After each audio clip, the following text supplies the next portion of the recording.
Shalom Bapak Ibu yang diberkati Tuhan. Berjumpa lagi bersama Indra. Bagaimana kabar Bapak Ibu? Semoga sehat-sehat selalu ya. Kali ini dalam pertemuan kita yang keempat dalam bulan Kitab Suci Nasional KAJ 2020, saya ingin mengajak Bapak Ibu untuk kembali merenungkan dari subtema menjadi saudara dalam penderitaan. Apa sih yang dimaksud dengan menjadi saudara dalam penderitaan? Yuk kita sama-sama membahas pada saat ini. Tapi Bapak Ibu yang terkasih, sebelum kita masuk dalam pembahasan, ada baiknya juga kita mereview untuk melihat perjalanan dari minggu pertama, kedua, ketiga, dan saat ini yang keempat. Dalam minggu pertama kita diajak untuk merenungkan doa Bapa kami, di mana dalam doa Bapa kami itu tidak hanya untuk sebagai hafalan yang sebagai umat Katolik, doa yang diajarkan langsung sama Yesus, tapi juga kita amalkan, kita wujud nyatakan dalam perbuatan. Nilai-nilai dari 7 permohonan itu kita nyatakan dalam perbuatan kita kepada sesama. Lalu yang pertemuan kedua, kita diajak secara pribadi lepas pribadi untuk bisa lebih real dalam membantu sesama kita yang dalam kesusahan, ya. Dimana di situ kita mencoba melihat bahwa Allah hadir dalam ketidakadilan. Kita melihat dunia ini kan tidak adil, jadi Allah itu hadir dalam diri orang-orang hina, orang-orang kecil. Lalu minggu ketiga kita juga diajak untuk bekerja sama dengan umat seiman untuk juga menggerakkan rasa solidaritas kita, ya, dimana dalam pertemuan yang ketiga kita membahas dari perikop orang lumpuh yang disembuhkan Yesus, dimana di situ dikisahkan ada 4 yang mewakili orang beriman untuk membawa orang lumpuh yang tidak bisa berbuat apa-apa kepada Yesus untuk disembuhkan. Nah, kita diajak untuk berbuat seperti itu. Nah, kali ini dalam minggu keempat kita diajak lagi untuk menjadi saudara pada sesama yang menderita. Kisah ini atau bacaan yang akan kita ambil dari pertemuan keempat ini adalah dari Injil Lukas bab 16 ayat 19 sampai 31, di mana di situ diceritakan tentang kisah perumpamaan si orang kaya dan Lazarus yang miskin. Mari Bapak Ibu kita lanjut sama-sama untuk melihat sampai sejauh mana permenungan kita tentang perikop yang akan kita baca saat ini. Mari Bapak Ibu kita siapkan kitab suci. Kita buka Injil Lukas bab 16 ayat 19 sampai 31. Ada seorang kaya yang selalu berpakaian jubah ungu dan kain halus, dan setiap hari ia bersukaria dalam kemewahan. Dan ada seorang pengemis bernama Lazarus, badannya penuh dengan borok, berbaring dekat pintu rumah orang kaya itu. Dan ia ingin menghilangkan laparnya dengan apa yang jatuh dari meja orang kaya itu. Malahan anjing-anjing datang dan menjilati boroknya. Kemudian matilah orang miskin itu, lalu dibawa oleh malaikat-malaikat ke pangkuan Abraham. Orang kaya itu juga mati, lalu dikubur. Dan sementara ia menderita sengsara di alam maut, ia memandang ke atas, dan dari jauh dilihatnya Abraham dan Lazarus duduk di pangkuannya.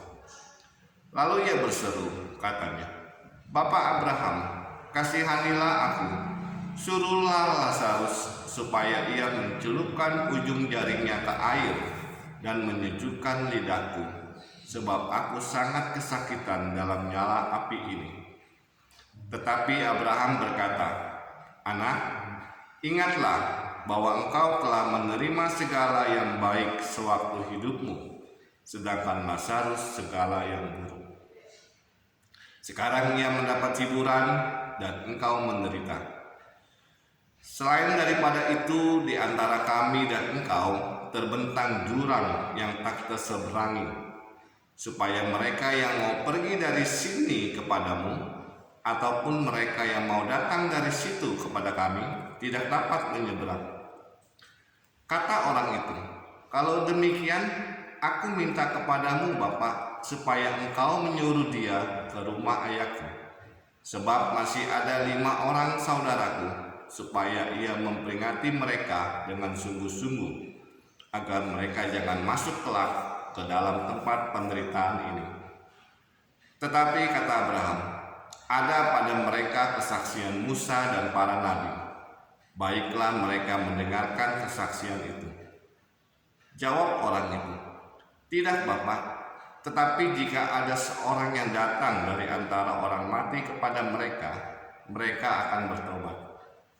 Kata Abraham kepadanya, jika mereka tidak mendengar kesaksian Musa dan para nabi, mereka tidak juga akan mau diyakinkan, sekalipun oleh seorang yang bangkit dari antara orang mati. Demikianlah sabda Tuhan. Terpujilah Kristus. Bapak Ibu yang terkasih, dalam perumpamaan yang tadi kita baca barusan, itu sangat jelas mau menggambarkan wajah dunia di sekitar kita, ya, di mana selalu ada perbedaan orang kaya dan orang miskin. Ya, jadi perbedaan ini sangat mencolok di antara keduanya. Dalam kisah itu diceritakan bahwa si orang kaya biasanya itu hidupnya nyaman, di atas standar hidup rata-rata dan dalam kemewahan. Sedangkan orang miskin yang bernama si Lazarus itu bergulat dengan borok dan kelaparan. Diceritakan di situ Lazarus berbaring di depan pintu rumah orang kaya. Artinya itu Lazarus itu tidak istilahnya mau digambarkan bahwa orang miskin itu tidak jauh dari orang kaya, ya, dalam pernyataan ini. Di orang kaya pasti ada orang miskin. Diceritakan Lazarus itu berbaring di dekat pintu orang kaya dan makan apa yang jatuh dari si meja orang kaya itu. Jadi mau dikatakan si Lazarus itu hanya makan sisa-sisa makanan yang dibuang dari orang si kaya, atau istilahnya Lazarus hanya makan sampah. Di sini juga mau dikatakan bahwa keadaan atau keberadaan si Lazarus orang miskin ini ternyata tidak jauh dari penglihatan si orang kaya. Tapi kenyataannya si orang kaya ini menganggap si Lazarus itu tidak ada apa-apa. Dalam arti dianggap angin lalu. Lalu kehinaan si Lazarus ini lebih ditekankan lagi. Ya, di situ dikatakan malah anjing-anjing datang dan menjilati dia. Anjing-anjing itu bisa dikatakan dalam konteks zaman dulu, zamannya si perumpamaan ini, itu merupakan binatang yang hina. Jangankan tersentuh, kena liurnya itu sudah menjadi najis. Tapi di sini dikatakan anjing-anjing itu menjilati malah borok-boroknya si Lazarus. Jadi semakin jelaslah penderitaan si Lazarus, ya, udah miskin, kelaparan, borokan, najis pula. Jadi pantas untuk dihindari atau dicampakkan oleh sesamanya. Berlanjut kisah tentang keduanya itu dikisahkan bahwa keduanya itu meninggal. Si Lazarus meninggal, tapi lalu dibawa sama malaikat-malaikat kepada Bapak Abraham dan duduk di pangkuannya. Dan orang kaya itu pun meninggal, lalu dikubur. Dan di dalam kubur ternyata ia menderita. Di sini mau dikatakan bahwa perubahan yang cukup drastis, ya, bahwa dalam kehidupan waktu mereka hidup, si orang kaya ini hidup berkelimpahan, mewah, sedangkan si Lazarus dalam kemiskinan. Tapi saat sudah meninggal, situasi jadi terbalik. Si Lazarus hidupnya istilahnya di pangkuan Abraham, sedangkan si kaya ini menderita di alam maut. Di situ mau dikatakan bahwa si orang kaya itu gagal dalam arti menggunakan kesempatan yang besar yang ada di depan dia, ya, untuk saling berbagi kepada si miskin. Dia tidak peduli, tidak peka sama orang miskin. Jadi situasinya kebalik. Bapak Ibu terkasih, lalu ceritanya berlanjut ketika si orang kaya ini dalam alam maut melihat ke atas dan lihat Lazarus duduk di pangkuan Abraham. Mulailah terjadi dialog dengan Bapak Abraham dengan orang si kaya ini yang menderita.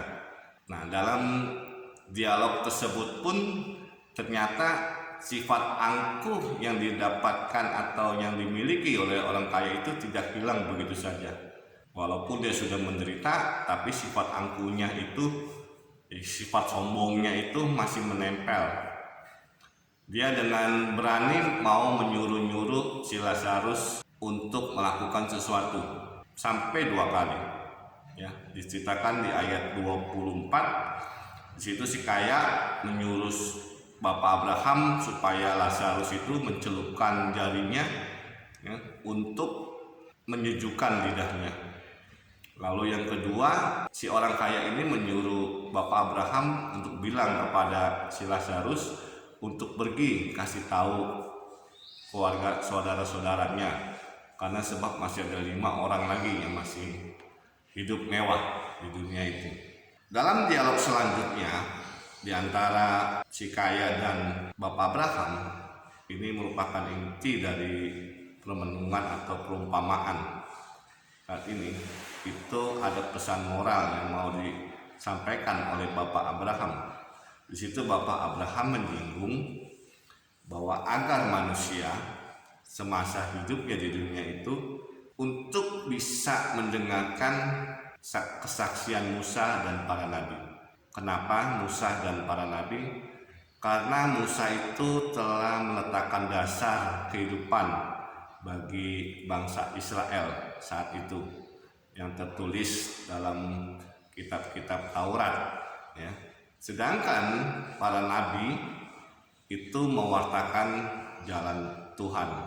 Dalam Tauratnya Musa itu mau digambarkan bahwa dalam kehidupan manusia saat ini hendaklah ia mengasihi Allah dengan segenap hati, dengan segenap pikiran, dan dengan segenap kekuatan. Lalu dilanjutkan lagi untuk mengasihi sesama seperti dirinya sendiri. Itu pun dilanjutkan kalau kita bandingkan dengan Yesus, waktu Yesus bertanya jawab bersama ahli-ahli Taurat di Injil Markus, itu Yesus juga menekankan hukum yang terutama dari hukum Taurat. Sedangkan warta para nabi, itu yang kita dengar dari Perjanjian Lama, itu biasanya secara konsisten menyerukan atau menyuarakan suara Tuhan yang sudah digaungkan dalam kitab Taurat. Nah, para nabi ini seolah-olah ingin mengingatkan, karena konteks zaman dulu itu manusia itu sering jatuh dalam dosa, lalu atau tidak mengindahkan nasib-nasib anak orang kecil. Nah, lalu para nabi menyampaikan nubuat penghukuman dari Tuhan. Bapak Ibu yang terkasih, dari perumpamaan yang tadi barusan kita baca, ternyata kalau kita merefleksikan kembali dalam kehidupan kita saat ini, tokoh si orang kaya itu kalau kita mengganti dengan nama kita, nama pribadi saya dan Bapak Ibu, lalu mencoba merenungkan tentang harta yang kita miliki atau harta yang dititipkan Tuhan kepada kita bergunakan dengan semena-mena atau tidak mempedulikan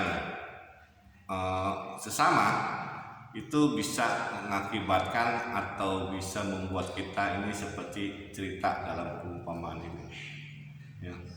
Jadi dalam segala kemewahan yang dimiliki, sebenarnya kita diajak juga untuk berlaku adil, untuk menjadi saudara, berbela rasa, sebagaimana Bapa yang di surga adil dengan segala rahmat dan kebaikannya. Dengan begitu kita bisa merangkum semuanya itu menjadi saudara yang adil di masa pandemi. Jadi tidak ada lagi kejomplangan atau jarak yang memisahkan satu dengan yang lain. Tapi itu juga tidak mudah, dibutuhkan keberanian dari saya dan atau Bapak Ibu. Kalau untuk butir permenungan kita dalam pertemuan yang keempat ini, apa yang dapat aku lakukan sebagai wujud solidaritas dan kemurahan hati kepada orang-orang yang miskin, sakit, serta menderita di tengah-tengah realitas situasi saat ini. Semoga permenungan hari ini dalam pertemuan kita yang keempat bisa bermanfaat atau berguna bagi kita. Terima kasih. Jaga kesehatan, tetap semangat. Amin. Tuhan Yesus.